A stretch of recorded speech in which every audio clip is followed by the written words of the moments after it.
what we saw that day, what happened to us that day. The ritual was so real that first, when you step into the room, I don't know if they intentionally decorated the room to show you, to put fear in you. So when you step into that room, you see how the way Nollywood make up shrines, that is how it was made up. It was decorated. It was mystified. It was mystified. The person who gave us the oath, we could not see his face. So he was talking behind a curtain. The only thing we know that we were hearing voices. He's not someone who can just see anyhow. At the end of the day, what was the point of this ritual? That at no point will you ever open your mouth to say anything that a prophet does. Whatever you hear, whatever you see, it remains with you. In fact, there is one of our friend, Caleb, who is running mad now. In fact, there was a time he commanded the former president, Goodluck Jonathan, to come to his church. Or otherwise, he would not pray for, I think he's the brother or step-brother of Goodluck Jonathan that was sick then. Goodluck had to go. This is one man who, in fact, for all the people the first prophet I know, he's the most arrogant of all of them. The deadliest of all of them. The deadliest. If I tell you, some of the boys that used to work with him that are no longer alive today because they tried to talk, they disappeared. You not believe it. He's for ritual purposes, but he just likes it. He will tell you that you need to test his dig. He will say it with audacity. He will tell you that. And that in fact that you're privileged to have a test of an anointed dig, that his dig will open up your womb. I'm talking about married women. Now, inside his bedroom, for these ones, you see most of your gospel artists, musicians, all the prophets and pastors, most of them, especially in Aba, it's like that hotel is their assembly ground. Do you know why? That is where you see sodomy, all kinds of atrocity, gay. The day I lodged in that hotel with one prophet, the name of that prophet Smart, went for a program. So we were in that hotel. He told me that I should mind the way I come out of my room. When I came out, I thought it was, just normal warning, fair warning. But you come out of your room, you see pastors or these musicians, they will drag you inside their room. Men, to sleep with you by fire by force. It's in Obon Hill. That day, I was dragged.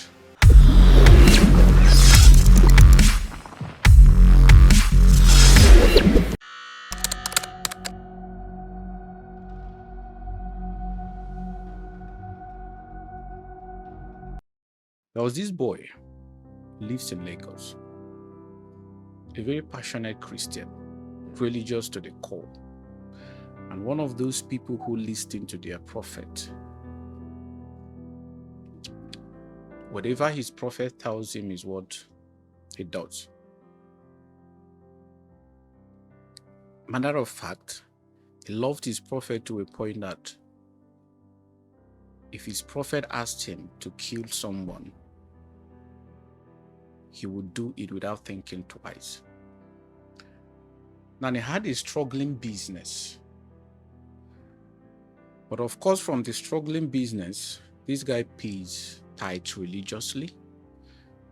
Whenever there is a call for donation or any monetary demand in the church, he's usually the first to pay from the little he has. So because of that, his business was suffering.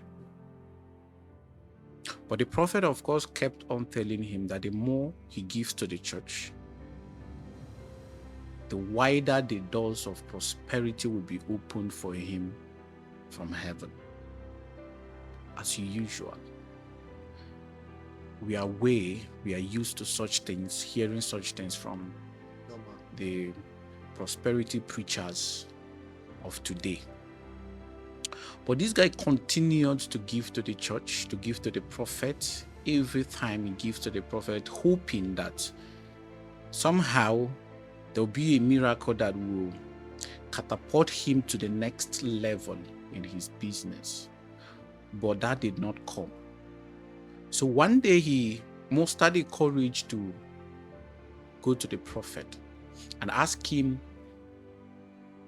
what the problem was exactly, because he had long expected the miracle to happen, miracle of open door, miracle of prosperity, but it wasn't coming.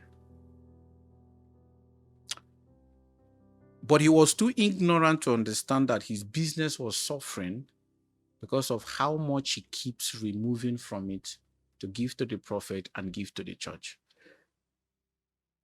Now, if you're watching this, please don't get me wrong. We're not condemning giving to the church or giving to the prophet. Far from it. And I would also like to take this break to please ask you, if you're watching this for the first time, to watch the previous episodes. This is actually the episode 4 of the church Mafia. And if you watch the first, second, and third episode, you will have a better understanding of everything we're going to discuss here today. And I would also like to ask that you kindly take a few moments to subscribe to our channel. We've realized that many of you watch our videos without subscribing to our channels. You forget to do that, but you can contribute and support us by simply taking just a few moments of your time to subscribe to our channel. It's a free thing to do. It's a free thing to do. The more we grow, the more number of people we're going to reach with our message, with these life-saving videos we make every day. Thank you for doing that. And back to the story. This boy was so ignorant that he did not know that the reason why his business was suffering was because of the amount of money he keeps Given to the church. giving to the church, giving to the prophet. And the prophet was getting richer, he was getting poorer.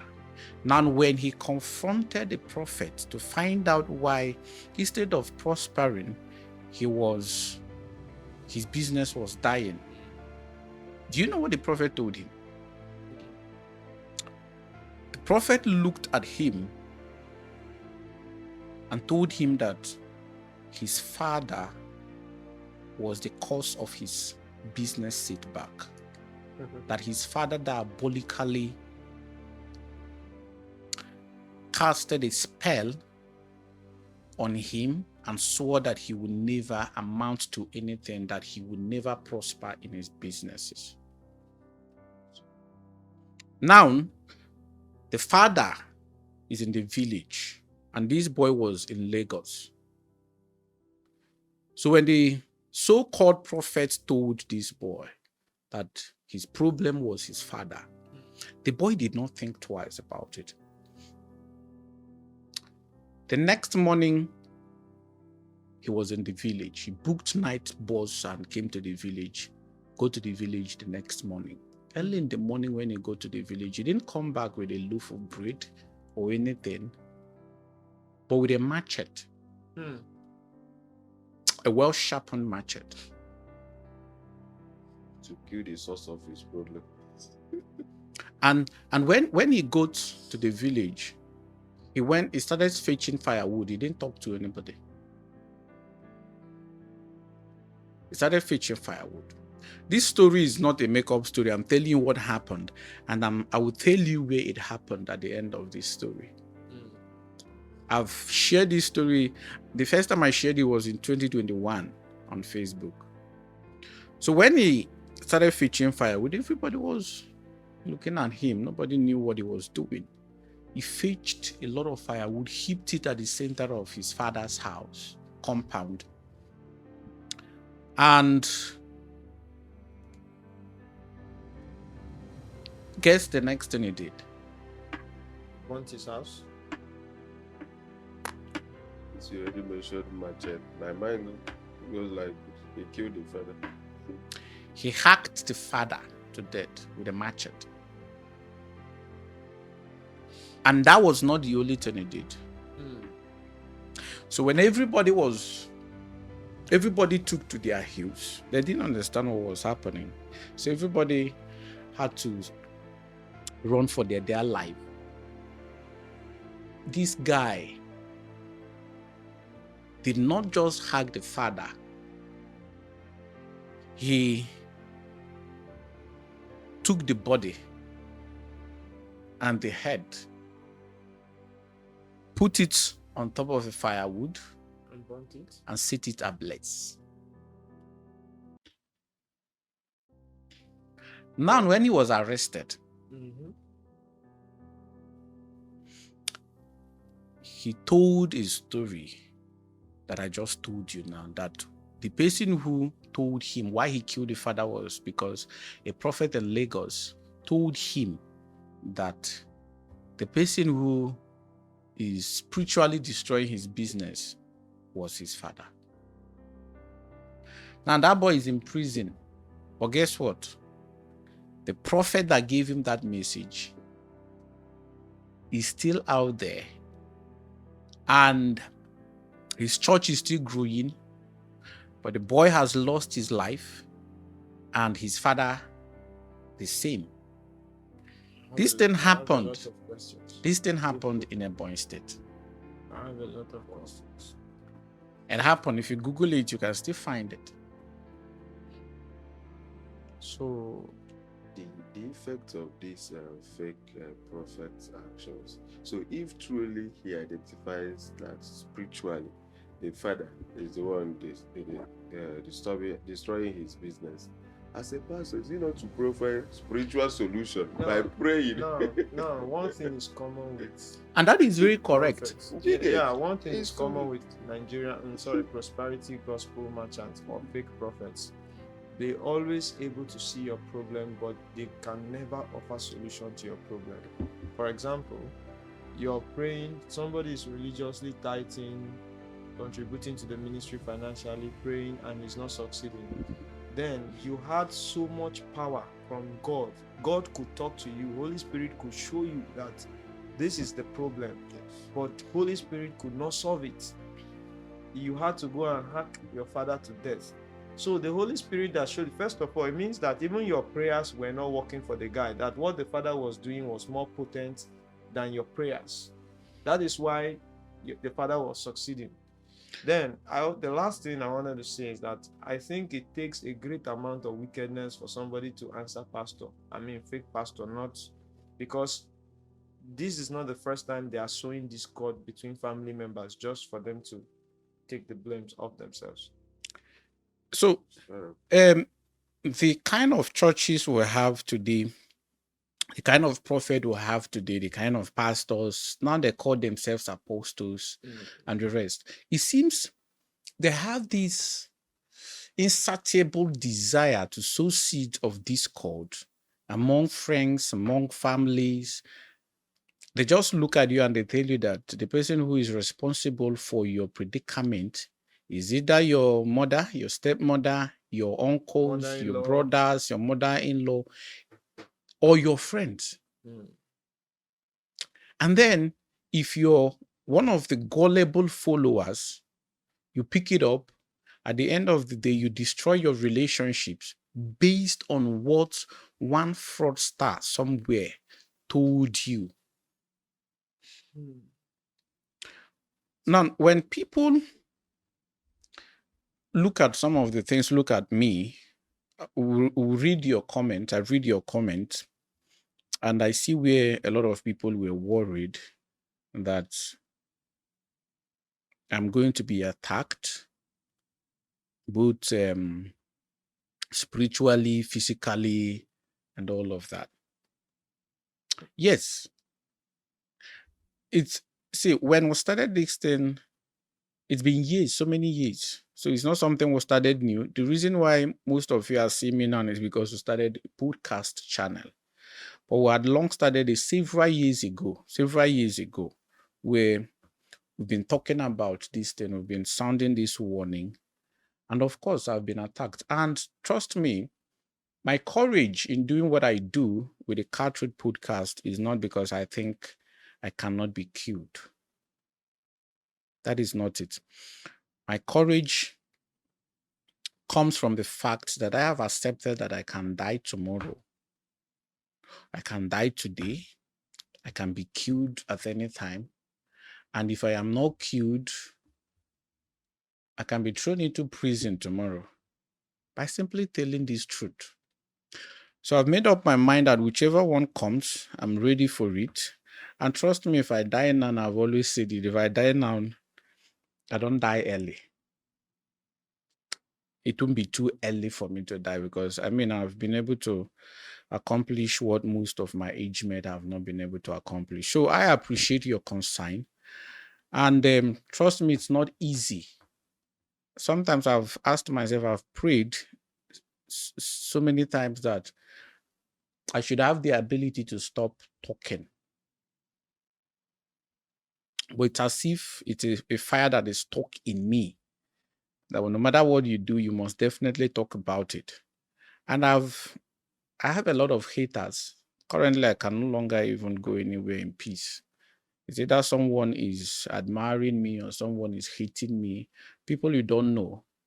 But I don't feel bothered about some of these things because it's one of the verses in the Bible that I love the most or that have straightened me the most is John 7:7, where Jesus Christ was talking to his disciples and he said that the world cannot hate you. He said, the world cannot hate you, but they will hate me. And they will hate me because of the truth I tell. Jesus Christ was talking to his disciples in Matthew 7:7 when he told them that. In fact, the intelligent people who watch our videos will understand that it was religious people that killed Jesus Christ. And so when he fought them, the Pharisees and the Sadducees, they were the ones that killed him. The religious people, the people that The organized religion. The organized religion. Yeah, the people Because that there was nothing like Christianity then. There was nothing like Christianity. So he Christianity is after Jesus. It was a big problem to them. And then most of the people that attack people like us today for asking so many of these questions are those who also profess love for Jesus Christ. But Jesus Christ, when he was just barely 12, went to the temple and was asking religious leaders questions, very strong questions. Is that not correct? In catechism in Igbo, Absolutely. they thought that honor Jonas and them He was asking them very difficult questions, and then he went to the temple and brought down every law and order there. There's no law and order that he did not go against. Because he was, and then he became their enemy. But now, if you ask questions, it became a problem, a very big problem. I do say that if Jesus were to come today, He will be killed. The people that will kill him are the Christians that you have today, the Christians that are in the world today, because he's going to go against most of the things their pastors teach them or what they hold sacred. And once he starts going against them, those people will hate him. The same way they hate those of us who speak against those evil. And guess what? They are going to kill him. Now, do you know most of the Christians, I'm not saying all, most of the Christians, a significant percentage of the Christians we have today, if Jesus Christ appears in their church and their pastor tells them to stone him to death, they will not think twice. They would do that. That is how bad things has become. You know, I've really suffered, and I know most of you know about these things already. People, when we started exposing these false prophecies, till now, you need to go online and see what people write about me. So what prophets did, what all these false prophets did was to push out money. Instead of repenting, they push out money to a lot of bloggers, some hallelujah boys, to start writing all sorts of things about me. Some point they said I scanned people in a boy and ran away. And that I did not come to it. They said it was 15 million naira. That I even scammed a widow. You know, they have to make it very pathetic. And of course, how? Yes. Yeah. Once you mention a widow or an orphan, the story becomes more emotional. So they said that there was also a widow that scammed for 500,000 naira and ran away. They said I stayed for how many years in Abuja without coming to Ebonyi after doing that. So it was so much. They kept on saying it. And the funny thing is, the year they said I did this thing, I stayed 2 years without going to Ebonyi before that year. So I still had not gone to Ebonyi before that year. So someone would ask, this boy have not been to Ebonyi for this long.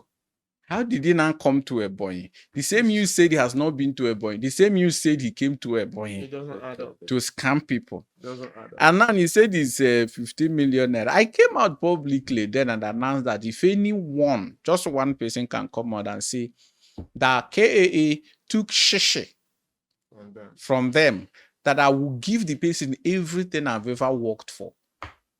Till today, it's been years. Nobody has been able to come out. I've been to Ebonyi several times, and now that I'm in Ebonyi, those who are looking for me should come. But of course, it's one of those things.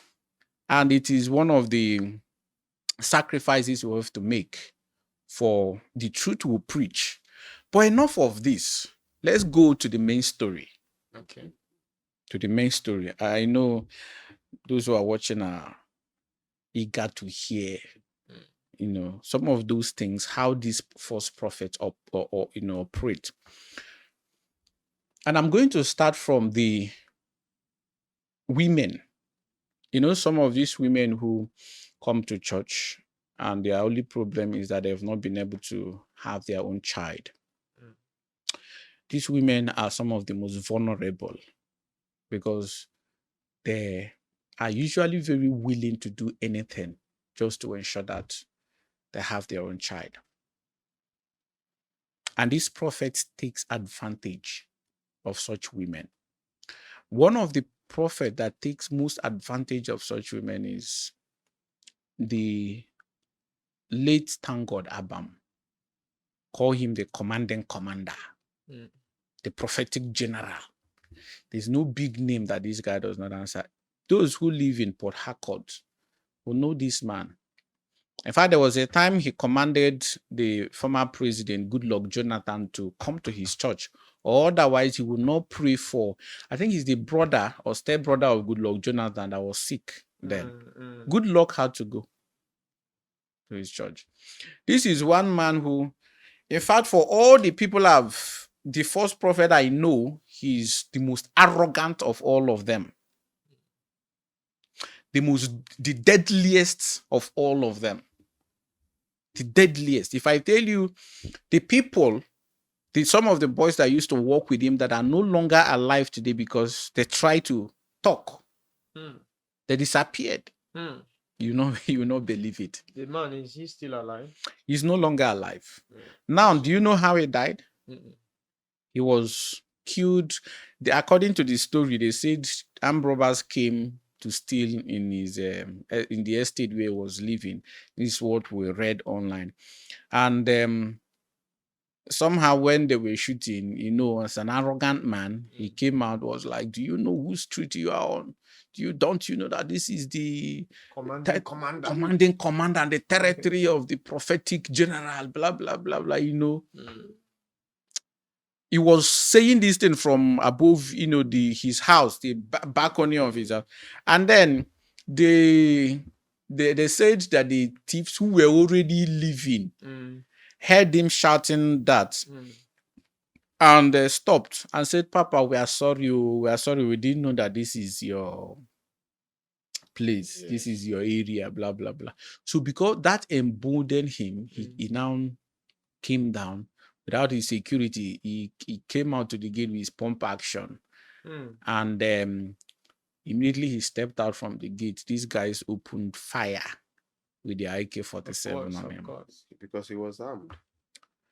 He came down with the gun. Yes, he came down with the gun. And I think one of the things that gave him that boldness was because one small Babalawo, another fraudster somewhere, had told him that giving him Odeshi, the African bulletproof charm. Okay, so he didn't Didn't expect bullets to go through. Yes. So this guy, that is how he was killed. In fact, it was very tragic. A lot of people who know him were surprised to hear one morning that, thank God, Abam is not late. But this guy, when he was alive, if you're a woman and you meet him, not just him, other prophet, but the reason why I'm mentioning him is because his own was the terrible one. Viral. He likes it. I don't know if it is for ritual purposes, but he just likes it. He will tell you that you need to test his dig. He'll say it with audacity. He will tell you that. And that in fact that you're privileged to have a test of an anointed dig. That his dig will open up your womb. I'm talking about married women. Now, inside his bedroom, he will do all sorts of things to you.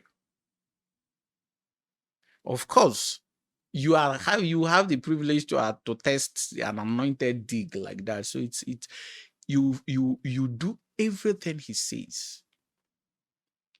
He sleeps with you, do everything he wants to do with you, and then he tells you that you'll get pregnant. Now, do you know the funny thing? The funny thing is, some of those women actually get conceive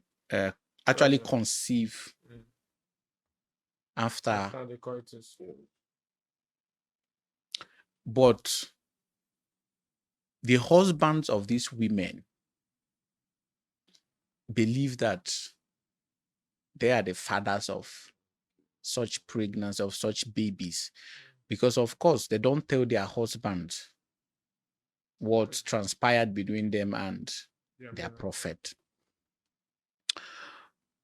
But if you're logical enough, you will realize that most men cannot impregnate. Some men are not impregnate. They are impotent. And it's not spiritual issues, it's it's medical issues. These are medical issues. But because in this part of the world, we ascribe every problem we have to women. We say it's spiritual problems. Yeah. If I don't have money, I will say I'm having a spiritual problem that probably one uncle in my village or one old man in my village is after my life. Exactly. So, because of that, these women some of them don't even know that the person who is the father of their child is the prophet. Because of course the prophet told them that he just want to open up their womb, not to plant any seed. Not to plant. And it doesn't happen once, especially the beautiful ones. There's a repeat. So sometimes you need to happen for at least 7 times. You know, they like this prophetic figure, prophetic number. 7. So you have to come for 7 times. 7, 21, 9. You know those odd numbers. The more beautiful you are, the more you're not.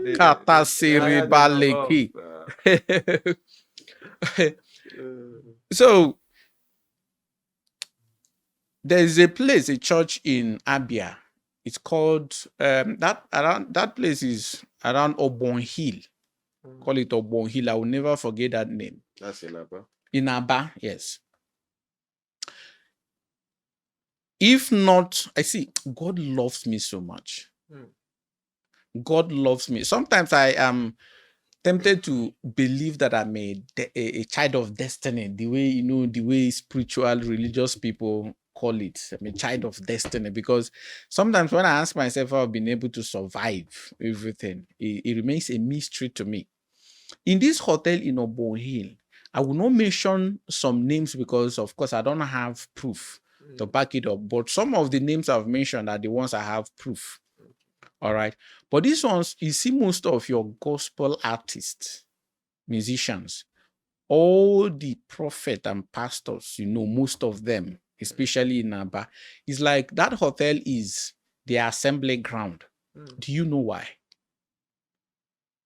That is where you see sodomy, all kinds of atrocity, gay.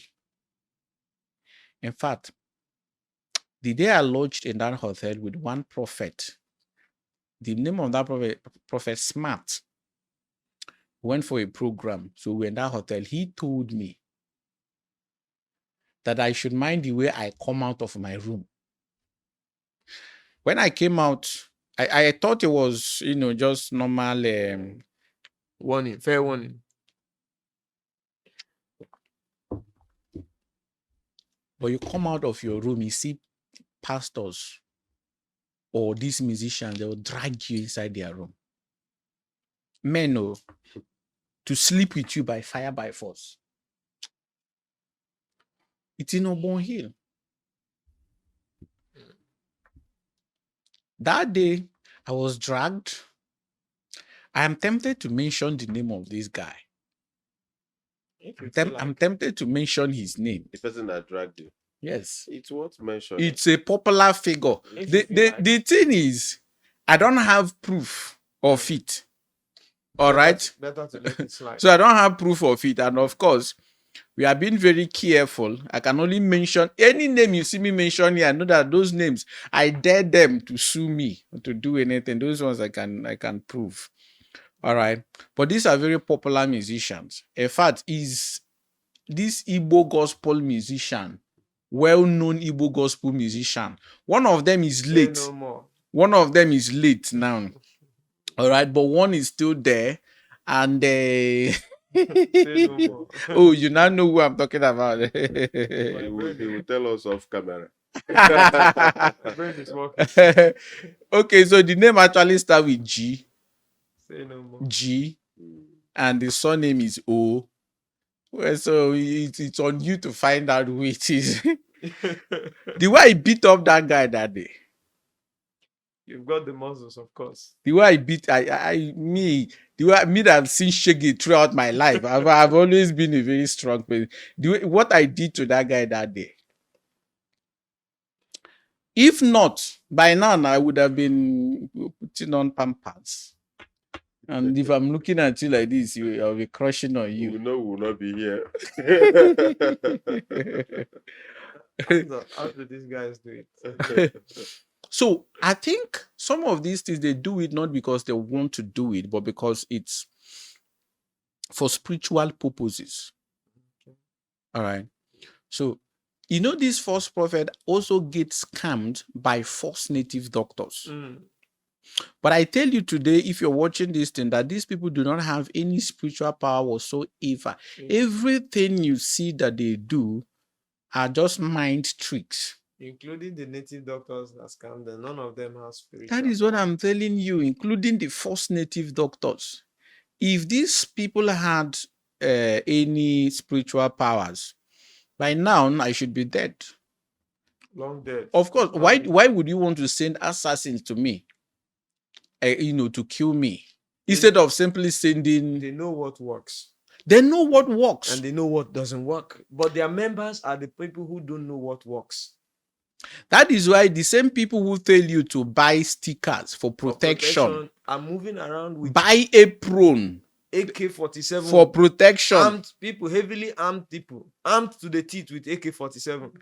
You buy oil of prosperity, oil of protection, oil of this, oil of that, but they are making money from you.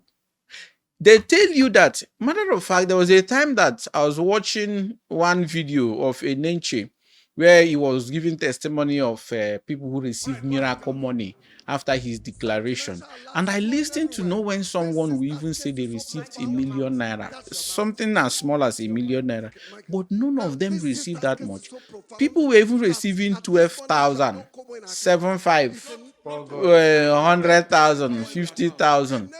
So, you, Mayor, do you think that your God is so poor that you ask him for money and what he can give to, what he can spare to give you is is He 10,000 was naira. just showing me samples. He wasn't really giving me tender. He was just showing samples that he can Let's give get me money. minimum wage.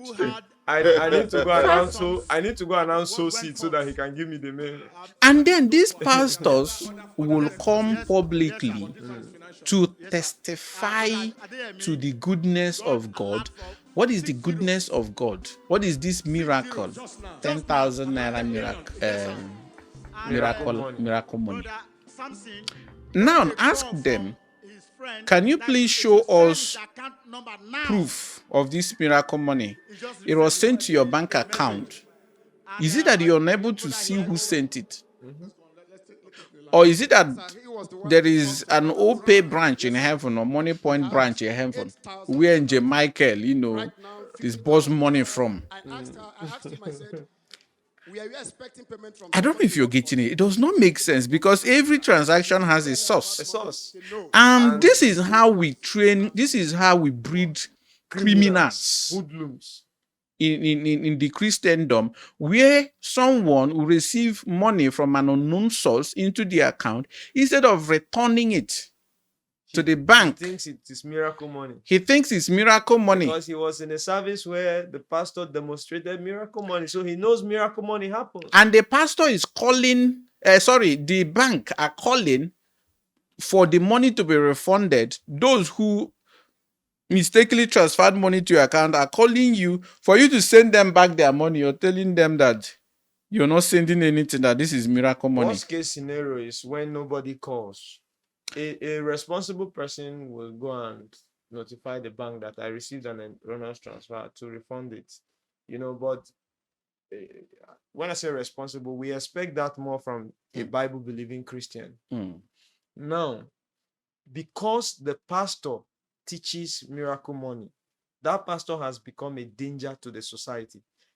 If I'm a follower of that pastor and alert just comes to my phone, maybe I was even broke and I've been praying or I would think it's miracle money. And the truth of the matter is that I might even innocently think so, because the pastor made me believe that miracle money happens. Now, who do you think is the main culprit here? It is the pastor that has trained people to believe that money can appear in your bank.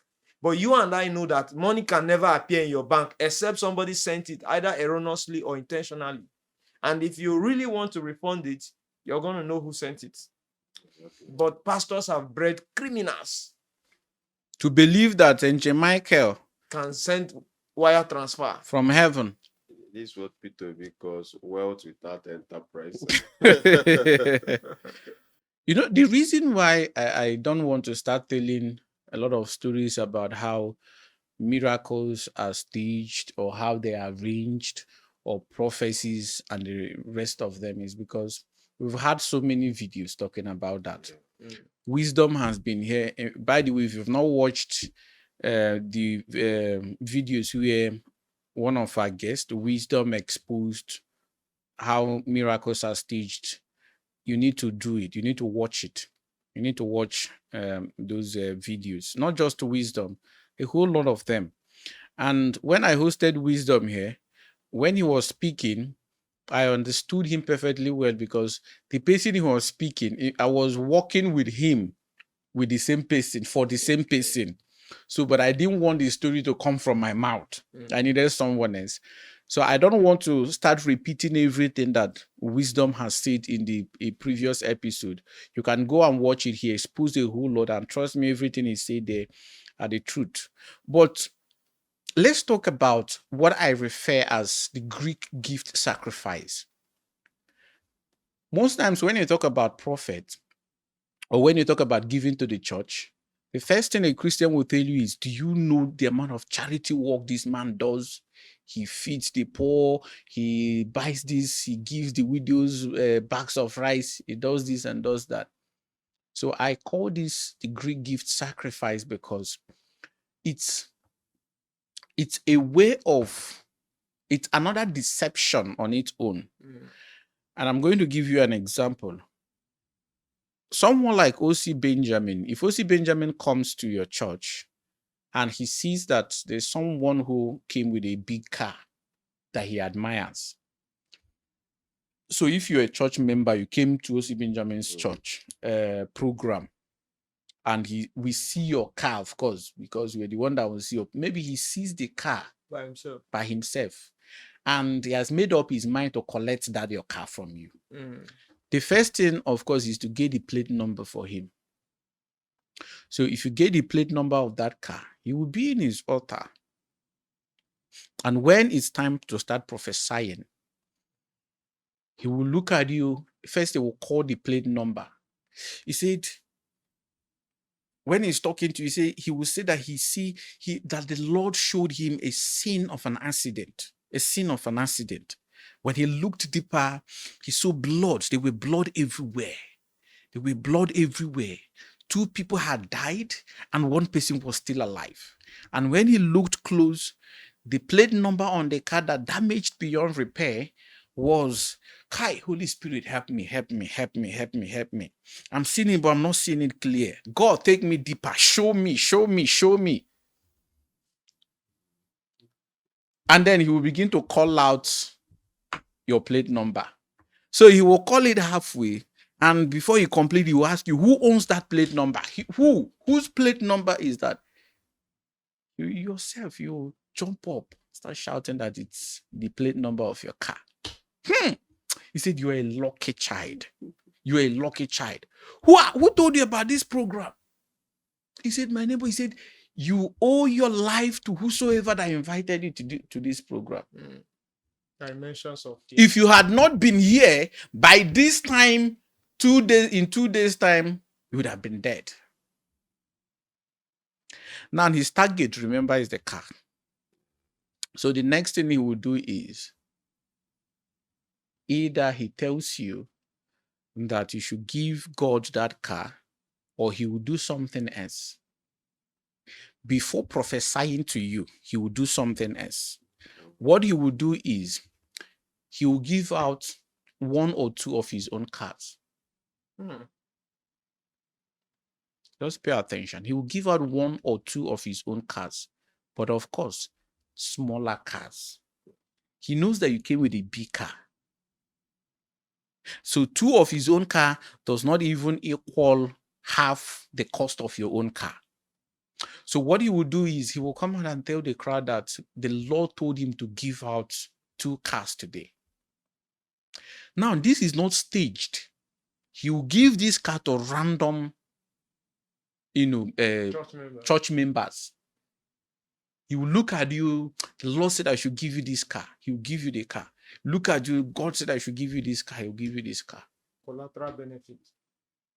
Now, what that does is, when he comes to start prophesying to you, when he tells you that God asked you to give your car to the church, he will remind you that he's not in need of a car, that he gives out cars. So he's not asking for it because he needs it, but he's asking for it to save your life. He gives out. This is a man that gives out cars. He dashes cars. So he's not in need of a car. He can't be telling lies just to collect your car from you. You've witnessed him give out 2 cars. And he'll tell testimonies of how he has been giving out cars in other programs. So when he tells you that that God asked you to give the church that car to save your life, and that in the next 6 months you're going to buy a bigger car, you say, Papa, submit the key and the papers. Before that program finishes, that car will no longer be in that place. So that you will not change. If you change your mind, the car is gone. Pia, to a place where if you want to use it, you change the color, or otherwise you will sell it and use the money to buy another car. Immediately, because anything can happen. The documents of the car still belong to... You give him document of the car and everything. I hand over everything to the So once there is complete transfer of ownership, selling the car, you will never see that car again. So now someone somewhere will come out and tell you that you can't say that this prophet lie to people to get car from them. Because this is a prophet that gives out car. They will tell you testimonies of how this guy has been giving out cars. Even the one he collected, he's not using it. He's not using it. Do you get? So now you can imagine someone who has made so much money from his church members, and once in a while brings out a tiny percentage of that money, buys rice, buys things, bags of rice, and distribute it to the church members. You will see videos of it all over the internet. They don't joke with the publicity of such charity acts. No, they don't. They don't. They are telling you that this man has proven that he's a true man of God by buying rice for widows, orphans, wheelchairs for those they should have healed. In fact, people tag me when they do such things. I say, you will not talk about this one. You can see how they are doing. The truth is that they get to tag me, to come see how they are sharing bags of rice. The truth is that when they do things like that, what it shows that they are not asking you to do what they cannot do, what they are not already doing. And that your money is not important to them. Exactly. Because you see, before someone can give you his money, you must prove to them that you are not helping them by giving them your money. You are helping yourself by giving them your money. That's how value works. That is how value works. So what do you get by giving this person your money? Yeah. What you get is the reason why you're giving it to him. You know that this person doesn't need your money. That is why they can come. Too desperate, I will not give it because yes, now. If you're too desperate, nobody will give you anything. Because you actually need my money to survive. That is why they can come out and tell you confidently that pastor doesn't need your money. This pastor doesn't need your money. That sheshi you're giving to him, what does he need it? What does he need it for? Some will even say, how much is your offering that you think that reminds me. There was gullibility is loud in this part of the world. It's so loud and not that. How much is that your offering that you think? Meanwhile, it is all these our small offerings. Each of us crowdfunded into, their purse that becomes billions. The empire that they now have. You said something reminded me. It reminds me one Sunday that you and I attended a church service at Christ Embassy. The pastor called people out. In Buhari. He was asking them, has any one of them ever given anything to Pastor Chris or Yakilome? They said no. They said no. But these are people that pay tithes, they give offering. They feel that Chris or Yakilome is here. It's not this their 1,000. Yes. That they are giving. But if you don't give this 1,000, you'll be threatened with hellfire, caterpillars and cankerworms, fire and brimstone. You'll be threatened. But that is not the point here. The next thing I want to talk about is the ritual part of all these things. How, the reason why most people leave this prophet and then they don't have the boldness to come out and start talking about it is because they believe that the initiation, the oath they took will work against them. But I'm telling everyone watching this that those oaths, they are all empty. I am a proof of that. I'm still here today talking. We took two oaths from two different people. And one of them was Ambassador Wisdom, whose father is actually one of the members of the founding fathers. I don't know how to put it so that you will not misunderstand. He's one of the leaders. That is the correct word. One of the leaders in Olumba Obu. All right. The White Garment Church. It's their branch in Port Harcourt. So this Ambassador Wisdom, before we traveled out, he took us. We were two, me and Emeka, a security guy. He took us to that place for initiation and oath taking. All right. When we go there, if I tell you that these guys were different from the juju doctors we know, there's no difference. What we saw that day what happened to us that day. Tell us. The ritual was so real that first, when you step into the room, I don't know if they intentionally decorated the room to show you, to put fear in you. So when you step into that room, you see how the way Nollywood make up shrines, that is how it was made up. It was decorated. It was mystified. It was mystified. The person who gave us the oath, we could not see his face. So he was talking behind a curtain. The only thing we know that we were hearing voices. All right. So that also added to the mystic nature of the whole thing. The whole ritual. Yes. You say he's not someone you can just see anyhow. He's not someone who can just see anyhow.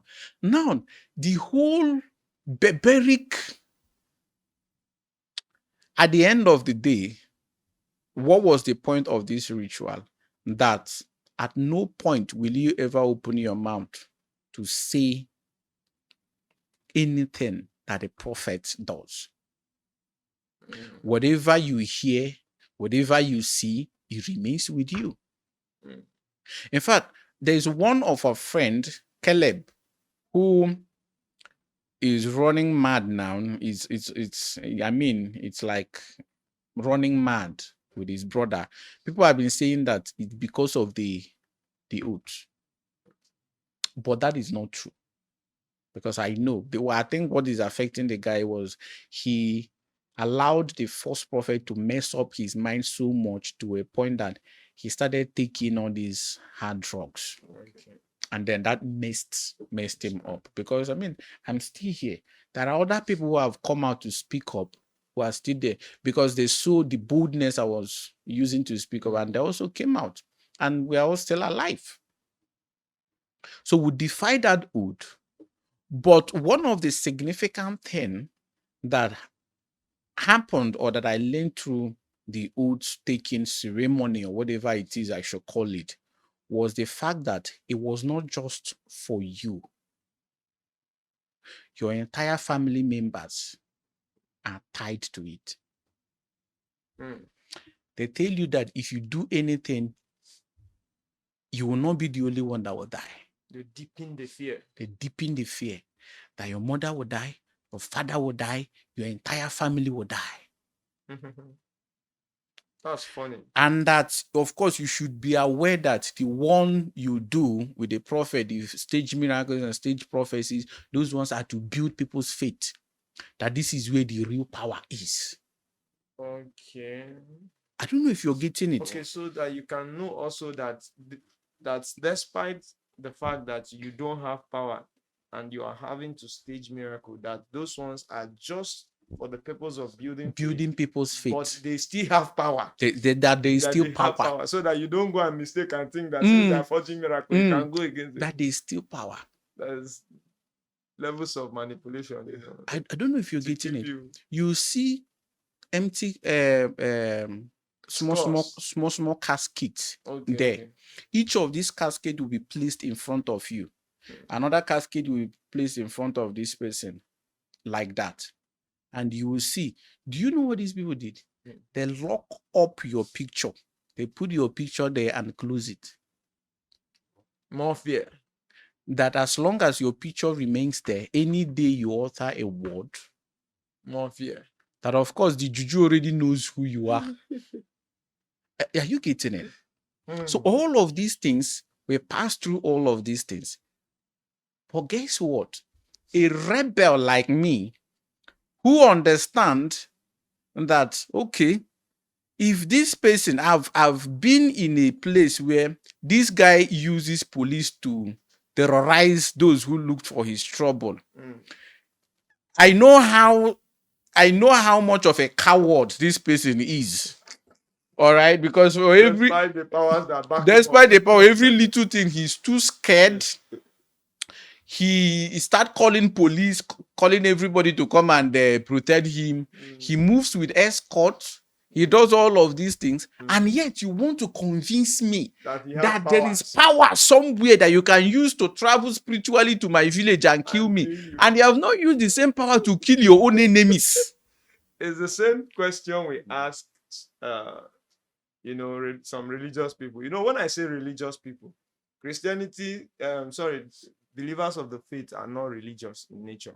They are not that pious. But when you talk about religious people, we are talking about these Jews and Pharisees that Jesus was dealing with when he was alive. You have power to protect yourself, but you can you are always going to court or to police to harass those that talk against you or your papa. You were invited to Abuja here police one day because one Paul or so. It was not Paul, it was a Nenche. Paul was the second complainant. Okay. There were two. The first was Paul and Nenche. I published this thing on my page, Adama the Paul petition. Okay, so with the kind of powers they have, that they are leading prayers, that any enemy against your life, anybody disturbing you, Holy Ghost fire, then when you disturb them, they run to police. Now, talking about nature, what was, because if you're watching this video and you've not watched the video where we interviewed an ex-pastor of Dunamis, you may be wondering, what did we do to the man? What did we do? We sat here and analyzed a testimony that happened in your church about a little girl that miraculously developed a third kidney. You remember? In National Hospital. National Hospital, Abuja. And you are a medical doctor. So we sat down here and we realized that it was impossible for someone to have 3 kidneys. Is that not correct? Not medically impossible. The problem with that testimony is that you can be born congenitally with an anomaly. You can even be born without kidney or 1 kidney instead of 2. But from birth, the problem with that testimony is that the baby had failed kidney, and miraculously a 3rd kidney appeared to replace the failed 2 kidneys, and that cannot happen. So when they went for scan, they saw 3 kidneys instead of 2. So now that was not even the major thing. The major issue was that we went to verify. You said National Medical Hospital now. National Hospital, Abuja. National Hospital. And there was no record of such testimony. Such medical case. In fact, they told us that if such a medical case ever occur, that it will be a worldwide news. Yes. It will be in front of you in national dailies, because it will not be something that will be announced on a church altar. Whether you like it or not, it will be publicized. That was one of the things we did wrong, because we said no, that this hospital said that so thing never happened. But you're saying that it happened in the same church, in the same hospital we went to, and it didn't happen. And then again, because we interviewed your ex-pastor who came and told us his story, and we did not believe him. So we didn't act as judge and jury in the case. We sent an invitation to your church. Come send a representative. Or you tell us we can come. You are a human being. I mean, I don't understand how people see these pastors. You are a human being. I am a human being. We understand, we'll give you the honor, we love you. You are a human being like us. But if you can't come, send a representative. If you can't send a representative, we can come to you people and just ask you a question. This thing that this person said, is it true or not? We sent several invitations through WhatsApp, emails, and all of that, and nobody responded. And then what you resorted to was to go and write petition against me. For doing what? Instead of opening 12 a.m. prayers. Instead of you as an anointed person to simply command fire to come and kill me, you did not do that. Instead of you to also grant me an interview, an audience where you can tell us your own part of the story, that this person, what he said is not true. This is what happened. This is what happened. Instead of doing that, you prefer to go and write a petition to imprison me. With one guy who said he's Paul Adama, and he's leading a consigned Christian youth association, whatever it's called, on behalf of fathers of faith. on behalf of fathers of faith. Yeah, When I met that guy in the police there, I told him, I said, what exactly are you people fighting? You people are fighting those who are trying to bring sanity to the Christian community.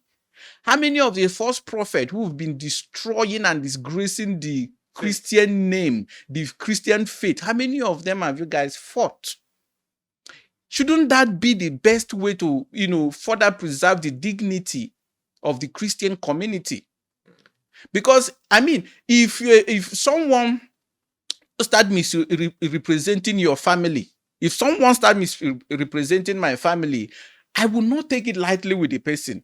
If you come and say my family used to do this, my family, and I know that my family doesn't do that, I can't live. You are my enemy, even if you're doing it in the name of my family. So those are the kind of people you should fight, not those who are asking simple questions. And then what this Paul Adama told me was that I should just say in the police, I told them, whatever you people want to do, we are ready. You can do it. We've not done anything wrong to you. But whichever one, if you say you want us to go to court, we are ready. The problem that most people have is that they look at me and the KaaTruths Podcast and they feel that I am some content creator that just woke up one morning and started creating content because I want to start making money as a content creator.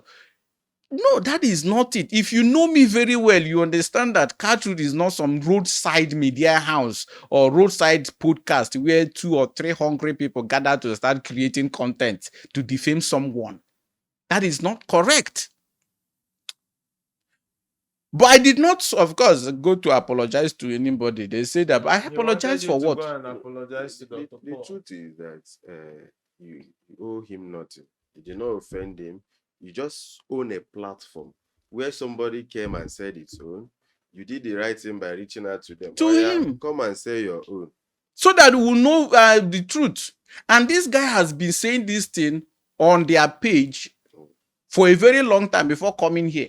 So it's not like this is the first time. It didn't start here. We say all these things that I've been saying on face. Come, let me ask you. You sat down and I was questioning him without taking any side. And then you thought that you could just write a petition against me. At the end of the day, I think they understood the foolishness in it and they dropped the whole thing. So the truth is, there is just so much to talk about.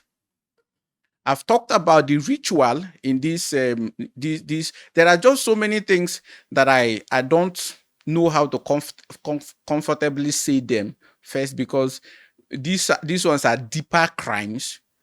But let's see in the next episode, I may just open up my mouth. In fact, I'm going to open up my mouth and tell it. Whatever will happen, let it happen. If you people wake up tomorrow and I'm no longer alive, you people will understand. You people should not forget the sacrifices you've made.